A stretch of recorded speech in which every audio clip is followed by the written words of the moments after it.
আসসালামু আলাইকুম রহমতুল্লাহ। সকল পরিকল্পনাকারীর বড় পরিকল্পনাকারী একমাত্র আল্লাহ। তিনি যাকে ইজ্জত দিবেন কেউ বেইজ্জতি করার ক্ষমতা নাই। নবীন ফ্যাশনের মালিক আল্লাহ তাকে ইজ্জত দান করেছেন। ষড়যন্ত্রকারীরা তাকে বেইজ্জতি করার যে চেষ্টা করেছেন, আপমার জনতা সারা বাংলাদেশে আজকে নবীনের জয় জয়কার।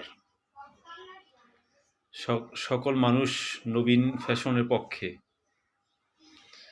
দুষ্কৃতকারী আজকাল সবার অন্তর থেকে লানত প্রাপ্ত হয়েছেন।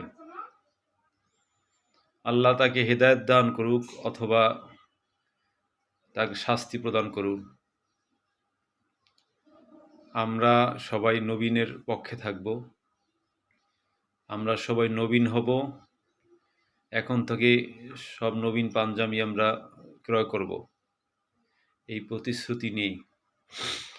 ভদ্রলোক আসলে ইনসাফের পক্ষে কাজ করতেন। এ ধরনের উদার মনোবল মানুষ খুব কম আছেন। যিনি একটা দোকান, ফ্যাশনের দোকান, সেখান থেকে একটা ট্রাস্ট গঠন করছেন। দুস্থ অসহায় মানুষদেরকে তার লাভ্যাংশ তাদের মাঝে বিলীন করে দিচ্ছেন। এমনকি উনি আজকের বক্তব্য শুনলাম, উনি ফিলিস্তিনে প্রতিটা প্রোডাক্টের উপরে 10 টাকা ফিলিস্তিনের জন্য দান করতেছেন। কত বড় বড় মনের মানুষ হলে এটা সম্ভব। আমাদের দেশে এত বড় কোটিপতি অনেক বড় বড় প্রতিষ্ঠানের মালিক আছেন, তারাও এ ধরনের উদ্যোগ নিচ্ছেন না।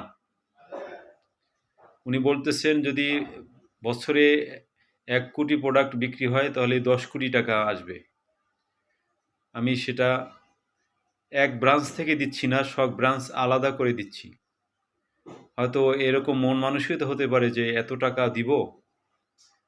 দেখেন কতটা উদার মন হলে এই কথাগুলো বলে।